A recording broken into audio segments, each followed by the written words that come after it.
আসসালামু আলাইকুম। আমি মোসাম্মদ ইসমতারা খানম, সহকারী শিক্ষক, engineering university girls school and college, BUET campus. আমার প্রিয় ছোট্ট শিক্ষার্থী বন্ধুরা, আশা করি সবাই ভালো আছো, সুস্থ আছো। তোমরা নিশ্চয়ই গত ক্লাসে যে হোমওয়ার্কগুলো দেওয়া ছিল সেগুলো করেছো। আজকে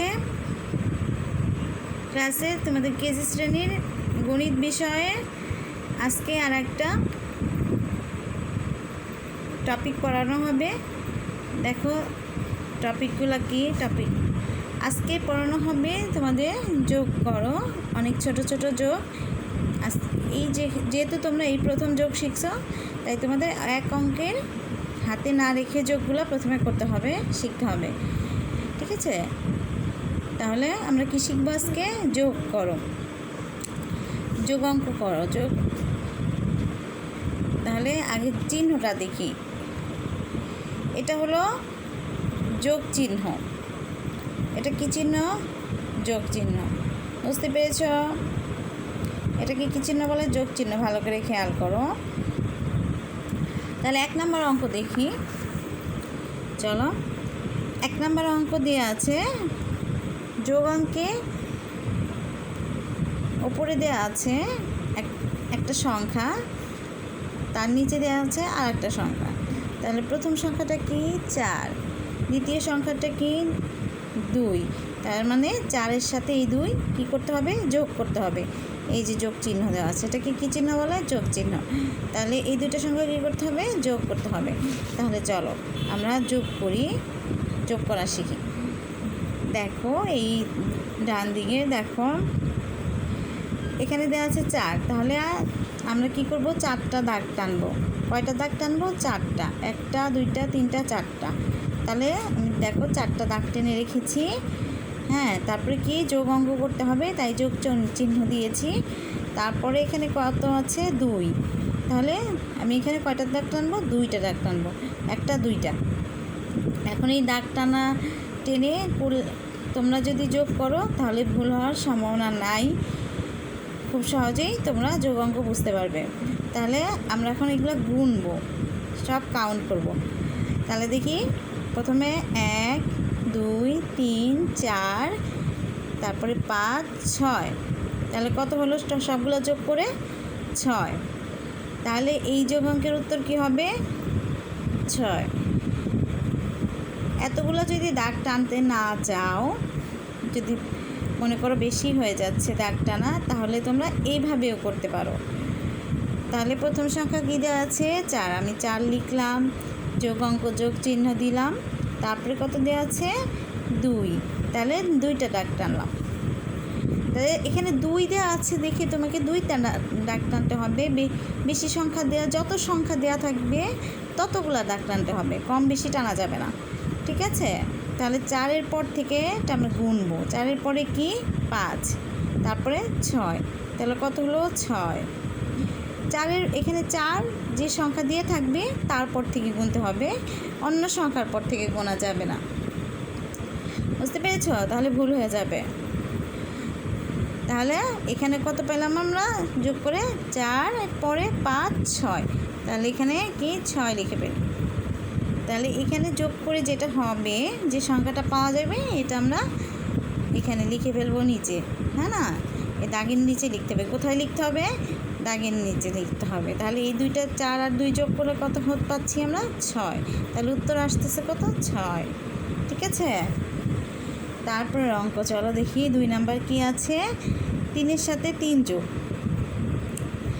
3 আর 3 যোগ করতে হবে।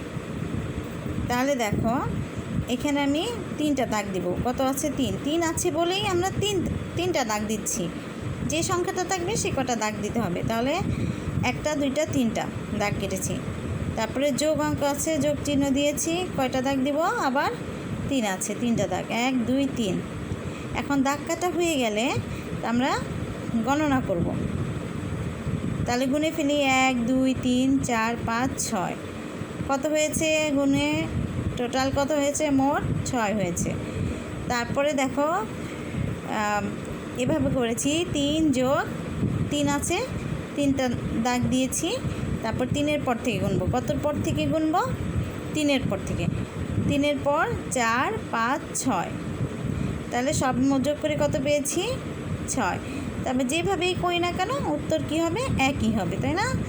তাহলে এখানে কত লিখব? 6। তারপরেরটা দেখি। দেখো 3 নাম্বার অঙ্ক দেওয়া আছে 3 আর নিচে আছে 0। এটাকে কী বলে? 0। এই 3 আর 0 যোগ করতে হবে। দেখো তাহলে এখানে কত হচ্ছে? 3। আমি 3টা দাগ দিয়েছি। 0 মানে কিছুই না, মানে তোমার কাছে আর কোনো সংখ্যা নাই। তাহলে 3-এর সাথে 0 যোগ করলে 3ই হবে, যেহেতু কিছুই নাই। তাহলে এখানে কত লিখব? 3 হয়ে গেল। তারপর 4 নাম্বার অঙ্ক দেখি। প্রথম সংখ্যা কী আছে? 5। দ্বিতীয় সংখ্যা আছে 2। তাহলে আমরা এখানে দাগ কাটি। কয়টা দাগ কাটবো? 5 আছে যেহেতু 5টা দাগ কাটবো। 1, 2, 3, 4, 5। তারপর যোগ করতে হবে, যোগ চিহ্ন দিলাম। কত আছে তারপরে সংখ্যা? 2টা। তাহলে 2 লিখলাম, 2টা দাগ দিলাম। হ্যাঁ, যে কয়টা সংখ্যা দেখবে সে কয়টা দাগ দিতে হবে। তাহলে এখন গুনবো, দাগ কাটা শেষ, এখন গুনবো। 1, 2, 3, 4, 5, 6, 7। কত হয়েছে টোটাল? 7। আবার এভাবেও দেখি, 5 আছে 5 লিখলাম, যোগ দিয়ে 2 আছে 2টা দাগ দিলাম। তাহলে 5, 6, 7। 5-এর পর থেকে গুনতে হবে 5, 6, 7। তাহলে কত হলো? 7। তাহলে 7টা আমি দাগের নিচে লিখে ফেলবো, এটাই উত্তর। তারপরে 5 নাম্বার, চলো দেখি। 7 আছে আর 3 আছে, তাহলে চলো দাগ কেটে ফেলি। কতটা দাগ কাটবো বলো তো? 7টা দাগ কাটবো। তাহলে দাগ কেটে ফেলি। 1, 2, 3, 4, 5, 6, 7। দেখো এখানে 7 আছে, সংখ্যা আছে কত? 7, তাই 7টা দাগ কাটলাম আমি। তারপরে যোগ, তারপরে কত আছে? 3 আছে, তাহলে আমি কয়টা দাগ কাটবো? 1, 2, 3টা। 1, 2, 3। তাহলে কত হলো? এখন গুনে দেখি। 1, 2, 3, 4, 5, 6, 7, 8, 9, 10। 10 পেলাম। এভাবে কত এই পদ্ধতিতে দেখো কত হয়। 7-এর পর থেকে গুনবো। 8, 9, 10। ঠিক আছে, তাহলে বুঝে গেছি আমরা কত পাইলাম? 10। তাহলে 10 লিখে পেলাম। এভাবে তোমরা বাসায় প্র্যাকটিস করবা। প্র্যাকটিস করতে করতে যখন শিখে যাবা তখন আর এইভাবে দাগ কাটতে হবে না, এমনি হাতে গুনে গুনে করতে পারবা তখন। তাহলে দেখো বাড়ির কাজ আসো। বাড়ির কাজ 5টা অঙ্ক দিয়েছি, তোমরা 5টা অঙ্ক তুলে নাও। পেন্সিল খাতা বের করে ফেলো, তুলে ফেলো। 1 নাম্বার অঙ্ক দেখো কী দেওয়া আছে, তুলো। 6 নিচে 1, তারপরে যোগ। হ্যাঁ, 2 নাম্বার অঙ্ক দেওয়া আছে 5-এর নিচে 3, তুলে ফেলো। 3 নাম্বার অঙ্কে দেওয়া আছে 3 নাম্বার অঙ্ক দেওয়া আছে 4, 4-এর নিচে 3। 4 নাম্বার অঙ্ক দেওয়া আছে 9, 9-এর নিচে 2। 5 নাম্বার অঙ্ক দেওয়া আছে 7, 7-এর নিচে 0। তাহলে এই অঙ্কগুলো তুলে নাও, পেন্সিল দিয়ে সুন্দর করে স্পষ্ট করে বাসায় সবাই করে ফেলবা। ঠিক আছে, আজকে এ পর্যন্তই। তোমরা বাড়ির কাজগুলো তুলে নাও, ঠিকভাবে করে ফেলবে আর সতর্ক থাকবে। হ্যাঁ, পড়ালেখা করবে। ঠিক আছে, আজ এ পর্যন্তই। আল্লাহ হাফেজ।